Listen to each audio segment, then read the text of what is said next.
আসসালামু আলাইকুম। আজকে ছোট্ট একটা গল্প বলতেছি। প্রবাসী আছি।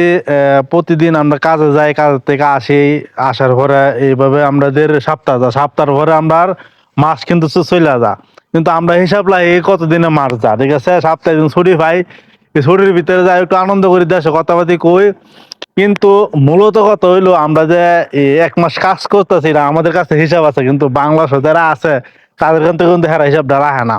হেরা কিন্তু মাস শেষ হওয়ার আগে হেরা এই হিসাব না লাইক কয়ে যে মাসের বেতন পাইছ, বেতন কবে দিব, তাদের কাছে হেরা আগে হিসাব করে থেকে যায় আমার অত লাগবো, আমার অত লাগবো, আমার অত টাকা লাগবো। এমন একটা পরিস্থিতি বর্তমান, ঠিক আছে। আপনি কাজ করে বেতন পাইছেন নাকি না পাইছেন ওইটা আপনারা কেউই দেখে না, কিন্তু 150 টাকা মাস শেষ হলে আর হিসাব করলে টাকা দিতেই হইব তো তাদেরকে।